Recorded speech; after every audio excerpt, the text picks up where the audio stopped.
1934년 6월 선교사 한 명이 과로와 영양실조로 세상을 떠났습니다. 그가 하나님의 부르심을 받은 다음에 남긴 것은 담요 반장, 강냉이 가루 2홉이 전부였습니다. 그의 시신은 유언에 따라 의학 연구용으로 기증이 되었습니다. 가난하고 어두운 나라 조선에 와서 22년 동안 조선 사람들이 먹는 보리밥에 된장국을 먹고 고무신을 신고 다니며 살다가 모든 것을 주고 떠났습니다. 그는 조선인의 친구로 산 것이 아니라 조선인으로 살았고, 천벌을 받은 것으로 내침을 당했던 나 환자들과 병든 이웃들의 친구로 살다가 하나님의 부르심을 받은 미국인 선교사 엘리제 셰핑, 한국말로는 서서평 선교사였습니다. 1912년에 그가 한국에 올 때 조선 땅은 가난과 고통 그 자체였습니다. 그는 학교를 세워서 여학생들을 가르쳤고, 나 환자의 권익을 위해서 힘썼고, 과부들이 자립해서 살 수 있도록 도왔습니다. 나 환자를 포함해서 18명의 양자와 양녀를 거두었습니다. 그가 세상을 떠났을 때 장례는 최초로 광주 시민사회장으로 치러졌습니다. 기록에 의하면 그 장례식이 있던 날 수천의 광주 시민과 나 환자들이 쫓아나와서 어머니라고 부르며 오열했다고 합니다. 이 서서평 선교사의 기념사업회 회장 홍정길 목사는 그녀의 이끼 낀 묘비 앞에서 서서평 선교사의 삶, 이것이 기독교입니다. 이게 원본입니다. 그러나 지금 기독교는 원본을 잃었습니다. 믿음은 늘 구체적인 삶의 용솟음입니다. 믿음의 원본을 되찾게 된 것을 감사합시다 라고 설교를 했습니다. 그녀는 조선 땅이 가장 어두울 때 조선의 빛이 되었고, 가난하고 병마에 시달리며 꺼져가는 영혼들에게 하늘의 빛을 보게 한 사람이었습니다. 누군가가 오므로 인하여서 빛이 비추어진다면 얼마나 감사한 일이겠습니까? 아주 오래전 어둠의 땅 하늘에서부터 빛이 비추고 있었습니다. 예수님이 오시기 전 우리도 세상도 깊은 어두움 가운데 살고 있었습니다. 그때의 모습을 이사야 선지자는 이사야서 9장 2절에서 이렇게 기록을 하고 있습니다. 흑암에 행하던 백성이 큰 빛을 보고 사망의 그늘진 땅에 거주하던 자에게 빛이 비치도다 말씀을 합니다. 죄악의 깊은 어두움에 온 세상과 온 영혼들은 사로잡혀 있었습니다. 그러나 예수 그리스도의 오심으로 인간은 생명의 빛을 보게 되었습니다. 성탄절이 우리에게 기쁨이고 감격인 것은 흑암에 살던 백성이 빛이 비추던 절기요, 하늘과 땅이 이어지는 중요한 사건이기 때문에 그러합니다. 주님께서 오심으로 이 세상의 어둠은 물러가고 이제 하늘이 활짝 열리게 되었습니다. 죄를 범하고 하나님을 떠나버린 하나님의 저주의 대상이던 사람들에게 하늘 축복이 임하게 되고, 이로 인해 우리의 영안이 열려져서 우리는 하나님을 볼 수 있게 되었고 하나님의 사랑을 알 수 있게 되었습니다. 이로 인하여 하늘의 신비가 활짝 열리게 되었습니다. 그러므로 성탄절은 드러남의 사실이다 하는 사실 우리가 기억해야 합니다. 성탄을 통하여서 하나님의 사랑이 드러나고, 성탄을 통해서 천국이 드러나고, 하나님의 구원 계획이 드러나고, 독생자를 세상에 보내신 하나님의 사랑의 마음이 환히 드러나는 절기 성탄입니다. 하나님을 떠나 죄악 가운데 살아가던 인간들에게 하늘의 사랑이 덧입혀지는, 어두움 가운데 빛이 비추어지는 소중한 사실이 성탄입니다. 예수 그리스도는 이 세상에 빛으로 오셨습니다. 하늘의 생명을 전하기 위해 오신 것이 아니라 생명 그 자체로 우리 가운데 오셨습니다. 소망을 전하기 위해 오신 것이 아니라 소망 그 자체로 우리 한 사람 한 사람에게 오셨습니다. 예수 그리스도 안에서 생명이 활짝 드러나게 되고 빛이 비치게 되었습니다.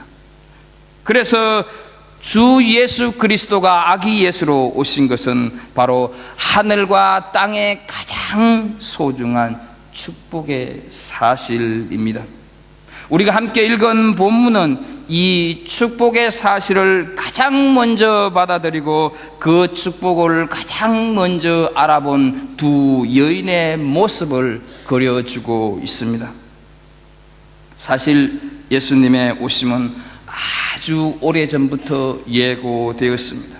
그것이 너무 소중한 사건이기에 본문 31절 32절을 보면 천사 가브리엘을 통해서 예수 그리스도가 어떤 분으로 오시며 무슨 일을 하게 되실는지 확실하고 분명하게 선포를 하고 있습니다. 보라, 네가 잉태하여 아들을 낳으리니 그 이름을 예수라 하라. 그는 큰 자가 되고 지극히 높으신 이의 아들이라 일컬어질 것이요 주 하나님께서 그 조상 다윗의 왕위를 그에게 주시리니 말씀을 합니다. 그러나 당시 사람들은 메시아를 손꼽아 기다리고 있었음에도 불구하고 모두가 다 기다림에 실패한 사람들이었습니다. 어둠 속에 있었기 때문에 그 사실을 알지 못했습니다. 하늘 보좌를 떠나서 하나님이 이 땅에 내려오시던 날 밤에 모두는 다 깊은 잠에 빠져 있었습니다. 영적 무지 속에 잠들어 있었고 이기심과 교만 가운데 잠들고 명료에게 젖고 세상에 취해서 모두가 졸고 있던 밤, 주님은 그 밤에 오셨다 하는 것입니다. 이런 모습들은 오늘 이 세상도 마찬가지가 아니겠습니까? 하지만 우리가 기억해야 할 것은 주님이 이 땅에 임하시던 그날 밤 그 길목에 깨어 있었던 사람들도 있었다 하는 사실입니다. 믿음 가운데 견고하게 서서서 온전히 주님을 모셔 들었던 위대한 사람들이 있었다 하는 사실입니다. 그가 바로 유대 한 시골 처녀 마리아였다 하는 것입니다. 그는 어느 누구보다도 먼저 이 놀라운 성탄을 알고 오고 계시는 그분 앞으로 나아갔던 사람이다 하는 것을 우리는 본문을 통해서 알 수가 있습니다. 물론 가장 위대한 믿음을 가지고 가장 성탄을 잘 맞이했던 인물 이 마리아에 대해서 한쪽에서는 너무 지나치게 높이고 한쪽에서는 애써 외면하는 경향도 있는 것이 사실입니다. 일반적으로 전자는 천주교를 말하고 후자는 개신교를 말을 하고 있습니다. 가톨릭에서는 마리아를 하나님의 어머니 혹은 성모로 부르고 이 성모가 성천했다고 말을 하기도 합니다. 그러나 성경 어느 곳에서도 마리아가 성천했다고 하는 기록은 없습니다. 설령 그것이 사실이었다 할지라도 성경이 그것을 기록하고 있지 않는 것은 바로 예수 그리스도 아기 예수에게 초점이 맞춰지고 있기 때문입니다. 다른 어떤 것보다도 그분을 앞서서는 되지 않기 때문이다 하는 것입니다.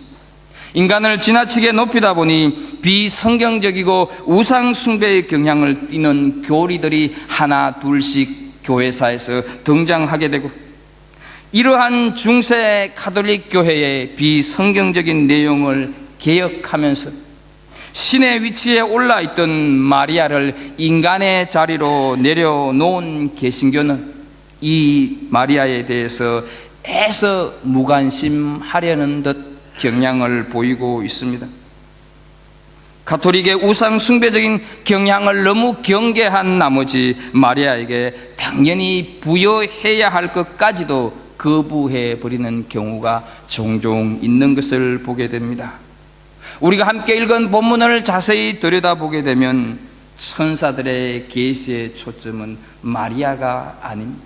천사들의 계시의 초점은 바로 예수 그리스도, 아기 예수이다 하는 것을 알 수가 있습니다. 마리아는 다만 하나님의 독생자가 이 땅에 내려오시는 하나의 수단으로 사용되고 있을 뿐입니다. 그러나 한 가지 우리가 분명히 알아야 하는 것은 주님이 오시는 길목에서 마리아는 가장 위대하게 쓰임받는 하나님의 사람이었다고 하는 사실 결코 부인할 수는 없습니다. 또한 하나님은 그녀가 거룩한 성탄을 맞이하고 있는 자세를 오늘 우리들을 통하여서 배울 수 있도록 하기 위하여서 이 말씀을 오늘 우리들에게 주고 계시는 줄로 압니다. 또 한 여인이 있었습니다. 그 한 여인이 바로 엘리사벳입니다. 그는 예수님을 세상에 소개했던 인물인 세례 요한의 어머니입니다. 세례 요한을 임신하고 있던 중에 예수님을 잉태한 마리아의 방문을 받았을 때 그는 놀라운 고백으로 아름다운 성탄을 맞이하고 있습니다. 그 놀라운 믿음의 고백이 오늘 본문 제일 끝절에 있는 45절입니다. 주께서 하신 말씀이 반드시 이루어지리라고 믿은 그 여자에게 복이 있도다 고백을 합니다. 이것은 마리아가 내가 믿는다고 예수님을 잉태했다고 하는 것을 믿는다고 하는 것을 이 엘리사벳이 그 마리아에게 복이 있다고 말을 하고 있습니다. 마리아의 방문에 가장 놀랍게 반응하면서 엘리사벳 역시 예수 그리스도의 오심을 아주 경건하게 맞이하고 있습니다. 그렇다면 우리는 예수님이 탄생이 선포되던 그때 그 선포의 내용이 무엇일까 하는 것을 살필 필요가 있습니다. 28절 말씀을 보게 되면 은혜 받은 자여라고 말씀을 하고 있습니다.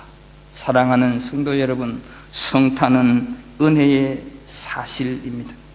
하나님께서 독생자를 주신 것도 은혜이고 주께서 나를 위해 하늘 보좌를 버리시고 벌떡 일어나셔서 이 땅에 오신 것도 은혜이고 내가 그 사실을 알고 받아들이는 것도 은혜이고 성탄의 복음을 내가 들을 수도 있는 것도 은혜이다 하는 사실이죠.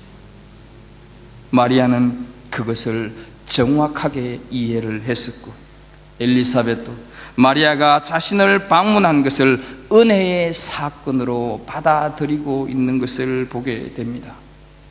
우리는 세상을 살아가면서 대가를 지불하고 받거나 대가를 지불하고 얻는 것도 많이 있지만 정말 중요하고 반드시 받아야 하는 것은 우리가 깨닫지 못하고 살아갈 뿐 수많은 것들을 그저 받으면서 살아가고 있습니다.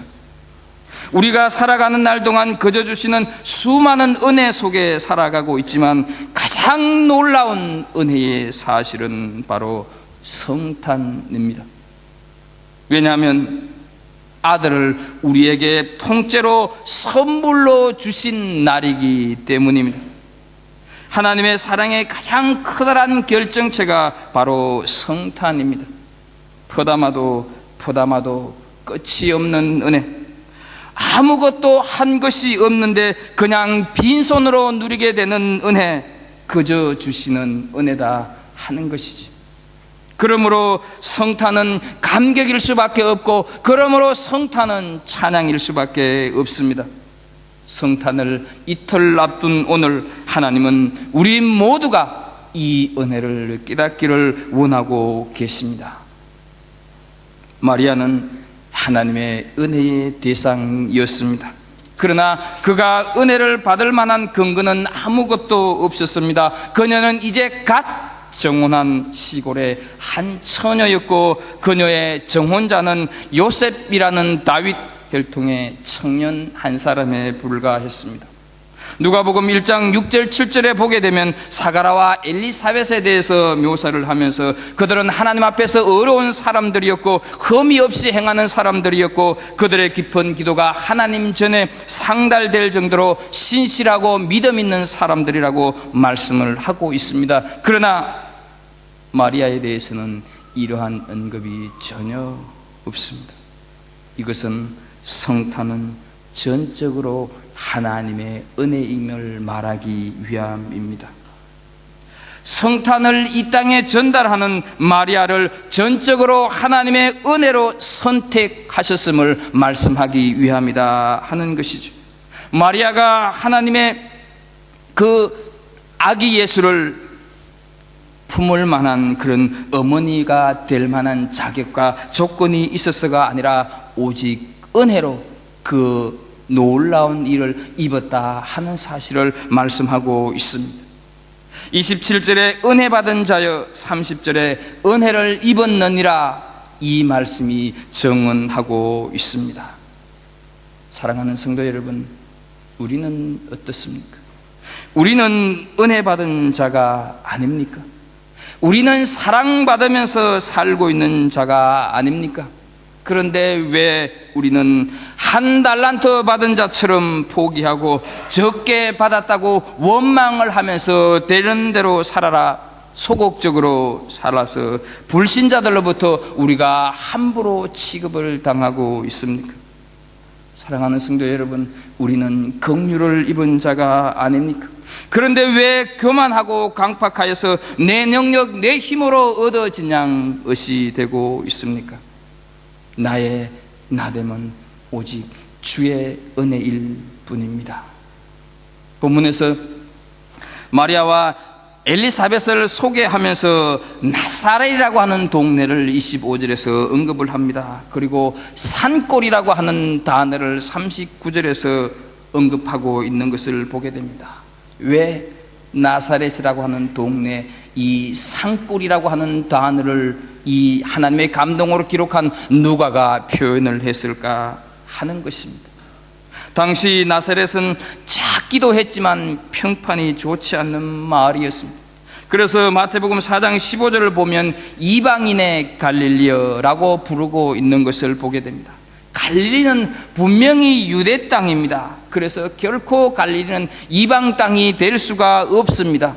그러나 외국 군대가 쳐들어올 때는 갈릴리 쪽으로 쳐들어왔고, 그래서 갈릴리 사람들이 사마리아 사람들과 마찬가지로 외국인들과 많이 결혼을 하게 되었습니다. 거룩한 백성들의 피를 더럽다고 비난을 받으면서 이방 지역과 다름없는 지역으로 이 갈릴리를 분류하고 말았다 하는 것입니다. 또한 갈릴리는 많은 가난한 사람들이 몰려 살고 있는 곳이었습니다. 그래서 갈릴리는 천벌을 받은 땅으로 생각하고 있었습니다.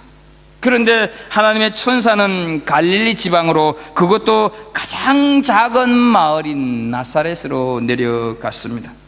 나다나엘이 그의 친구에게 예수님을 전도받을 때 예수님이 나사렛 출신이라는 말을 듣고 나사렛에서 무슨 선한 것이 날 수 있느냐 말을 한 것도 이런 배경 속에서 나오는 말입니다. 인간적으로 볼 때 하나님의 아들을 세상에 보내시기 위해서 선택을 한다면 당시 세계의 중심지인 로마도 있었습니다. 만약 하나님께서 이스라엘이라는 나라를 국한한다고 해도 당시 제일 큰 도시인 예루살렘도 있었습니다. 아마 로마나 예루살렘에는 아주 훌륭한 여성들이 많이 있었을 것입니다. 또한 권세 있는 가문을 빌려서 예수님이 오셨다고 한다면 훨씬 영향력을 줄 수 있는 사람이 되었을 것이고, 예수님은 고생이 없는 유복한 어린 시절을 보낼 수가 있었을 것입니다. 우리는 내 자식을 좀 더 좋은 곳에서, 이름 있는 곳에서 공부를 시키기 위해서 이곳으로 왔습니다. 여기에서 공부 마치면 그것도 모자라 호주나 미국이나 영국으로 유학을 보냅니다. 그러나 하나님은 로마를 그냥 지나쳤습니다. 예루살렘도 아니었고 화려한 웅장한 헤롯 궁정도 그냥 지나갔습니다. 그리고는 갈릴리 지방으로 갔습니다. 가장 천대받은 지역인 나사렛으로 내려가서 한 무명의 젊은 여인을 찾습니다. 하나님이 당신의 독생자를 이 땅에 내려보내실 때 시골 벽촌에 한 여인을 택하시면 그것이 바로 은혜였다 하는 사실입니다. 성탄은 바로 이렇게 은혜로 시작이 됩니다. 이 하나님의 은혜 때문에 성탄이 우리에게 있는 것입니다. 여기에는 놀라운 두 가지 메시지가 있습니다. 나 같은 사람에게도 성탄의 은혜가 주어졌고, 그래서 내가 그 은혜를 입을 수 있다는 사실 말입니다. 사랑하는 성도 여러분, 내가 누구입니까? 내가 얼마나 교만하고 완악합니까? 나는 늘 죄 속에 빠져서 살아가고 있습니다. 내세울 것 하나도 없는 그런 존재입니다. 그럼에도 불구하고 우리는 때때로 우월의식에 사로잡혀서 보잘것없는 나에게도 성탄의 가장 큰 기쁨이 들려오고 들려주고 있음에도 불구하고 그것을 외면하면서 살아갈 때가 많이 있다는 사실입니다. 성탄이 있기 때문에 내가 존재하는 것이고, 성탄이 있기 때문에 그래서 오늘 내가 여기에 있다 하는 사실입니다. 또 하나, 하나님의 기준은 사람의 기준과 다르다는 것입니다. 하나님이 귀히 여기시는 것은 사람이 귀히 여기시는 것과 다르다 하는 것이죠.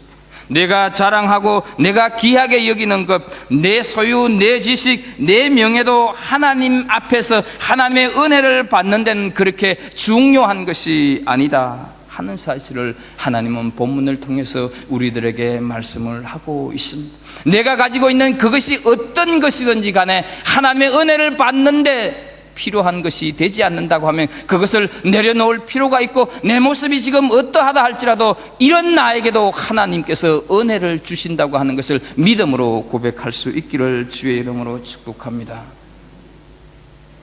또한 엘리사벳의 집을 언급을 하면서 산골이라고 말을 하고 있습니다. 여러분, 마리아가 태교를 하고 태어날 아이를 위해 준비를 했다고 한다면 이 마리아는 좀 권세 있는 집을 찾아가는 것이 훨씬 낫지 않겠습니까? 그렇게 권세 있는 집을 찾아갈 형편이 되지 못했다고 한다면 하나님께서 좀 넉넉하게 권세 있는 자로 예수님을 보내주시든지 더 크고 놀라운 집으로 마리아를 방문케 했을 터인데, 하나님은 그러지를 않았고 마리아는 어떻습니까? 엘리사벳의 집, 그 산길 동네를 찾아가고 있는 것을 보게 됩니다. 사랑하는 성도 여러분, 이것이 은혜입니다. 우리의 가정을 찾아오신 것도, 나를 찾으신 것도, 수십 년 전 우리 할머니, 수십 년 전 우리 어머니를 찾으신 것도 전적으로 하나님의 은혜인 줄로 믿습니다.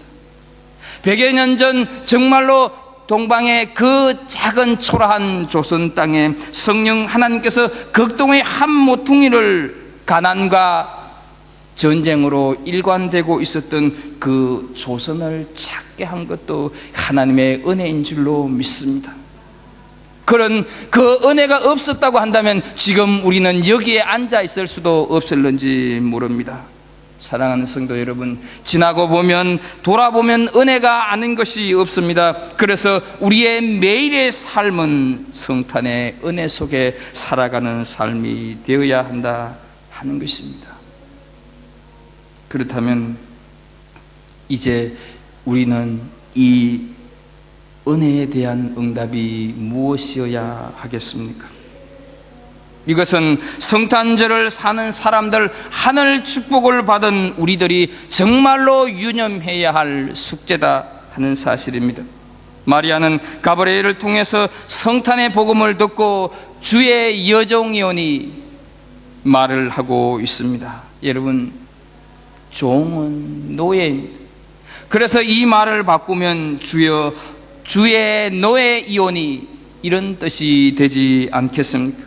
이 구절을 우리가 전에 보았던 개역 성경을 보게 되면 주의 계집종이오니 이렇게 번역하여 더 실감 있게 우리에게 다가오는 것을 보게 됩니다. 자신을 한없이 낮춤으로 하나님의 은혜가 더 선명해지는 것을 보게 됩니다. 하늘의 신비가 펼쳐지는 그 놀라운 사건 앞에 엎드리고 있는 마리아의 모습을 보게 됩니다. 여러분, 이것은 결코 마리아가 인사치레로 하는 말이 아닙니다. 왜냐하면 그 다음 응답인 말씀대로 내게 이루어지리이다 에서 우리는 잘 알 수가 있습니다. 말씀대로 내게 이루어지리이다. 이 말씀 앞에 우리는 마리아의 그 성탄을 맞이했던 자세를 우리는 배울 수 있어야 할 것입니다. 그리고 하나님의 은혜를 받은 마리아와 엘리사벳은 함께 모여서 찬양을 드리고 있습니다. 우리가 시간상 오늘 다 읽지는 못했지만 46절부터 보게 되면 마리아의 찬양, 엘리사벳의 찬양이 이어지고 있는 것을 보게 됩니다. 사랑하는 성도 여러분, 성탄은 은혜를 받은 사람들이 함께하는 모임입니다. 성탄은 은혜 받은 사람들이 함께 드리는 예배고, 성탄은 은혜 받은 사람들이 드리는 찬양이고, 성탄은 은혜 받은 사람들이 선포하는 사건이 되어야 한다 하는 것입니다. 그래서 성탄은 축제입니다. 내가 좋아하는 사람이 후보로 나왔다고 손을 흔들고 손이라도 한번 잡아보려고 아우성치는 그 후보의 말끝마다 후보의 이름을 연호하던 모습을 보면서 우리는 왜 저렇게 주님 오심을 환영하지 못할까? 대를 이은 독재자 김정은이 가는 곳마다 위대한 수령 동지라고 미친 듯이 외치고 어쩌다가 손이라도 한번 잡아주면 눈물을 흘리는데, 사람 앞에서도 저러는데 왜 나는 구주 성탄을 저렇게 맞이하지 못할까? 왜 나는 이렇게밖에 느낌도 감격도 감사도 없이 성탄을 쳐다만 보고 있을까? 친척이나 아는 사람이 방문한다고 해도 집안 청소를 하고 무엇을 먹을까, 무엇을 대접할까 고민을 하는데, 왕이 오고 계시는데, 내 주님이 오시는데 왜 나는 이리도 무덤덤할까? 아니, 오히려 이번 주말에는 누구, 다음 주말에는 그 사람과 송년회를 해야지, 이런 생각만 할까? 그래서 또다시 아기 예수는 말구이에 눕히고 나는 침대에 누울 생각만 하고 있는 것은 아닌가? 정말 성탄하실 그분은 나와 전혀 상관이 없는 분인가? 그렇지 않고서야 어떻게 이 대림절을 이렇게 보내고 이 모습을 내 모습이라고 할 수 있을까? 가슴 치는 대림절이었습니다. 사랑하는 성도 여러분, 이 성탄에 우리는 무슨 찬양을 부르시겠습니까? 마리아는 주의 계집종이오니 말씀대로 내게 이루어지리다 라고 응답을 했습니다. 여러분, 이 응답이 단순히 보통 응답이겠습니까? 21세기, 오늘을 살아가는 21세기의 미혼모가 된다고 하는 것과 1세기의 미혼모가 된다고 하는 것은 하늘과 땅 차이입니다. 성도덕의 문란으로 요즘에는 미혼모가 되는 것이 큰죄가 되지 않는 세상이 되었지만, 당시에는 미혼모는 곧 죽음을 의미하는 거였습니다. 그렇다면 마리아가 대답하는 이 38절 말씀, 주여 계집종이오니 말씀대로 내게 이루어지리이다 라는 고백은 얼마나 엄청난 고백인가 우리는 잘 알 수가 있습니다. 그것은 목숨을 걸고 하나님의 말씀을 받아들이겠다고 하는 고백입니다. 생명을 내어놓고 순종하겠다는 말입니다. 아무리 엄청난 대가를 지불한다 하더라도 하나님의 말씀대로 나는 살겠습니다 하는 고백입니다. 원하시면 저를 사용해 주십시오. 어떤 대가를 지불하더라도 순종하겠다는 자세입니다.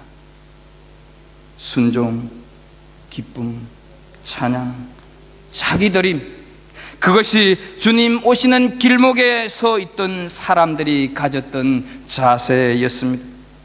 마리아는 마리아의 이러한 자세 때문에 그의 신앙 고백을 통해서 주님의 성탄이 이루어지고 있음을 우리는 성경을 통해서 보게 됩니다. 오늘 이 시간 하나님께서는 우리 속에서도 이 마리아와 같은 성탄, 엘리사벳과 같은 성탄이 이루어지기를 원하고 계십니다. 이 성탄을 이루어 가시는 은혜가 우리 한 사람 한 사람에게 있기를 주 예수 그리스도 이름으로 축복합니다. 기도하겠습니다. 하나님 아버지, 성탄을 우리에게 주셔서 감사합니다. 말은 감사하다 하지만 참으로 우리 마음속에 이 은혜 입은 내 자신에 대해서 얼마만큼 감사하고 있는가 돌아보는 이 시간이 되게 하여 주옵소서. 낮아지시고 더 낮아져서 사람이 되신 아기 예수, 그분을 모셔드릴 우리 마음의 방이 준비되어지는 이 대림절, 그래서 그 준비된 모습으로 성탄을 맞이하는 우리들 되게 하여 주옵소서. 예수님의 이름으로 기도하옵나이다. 아멘.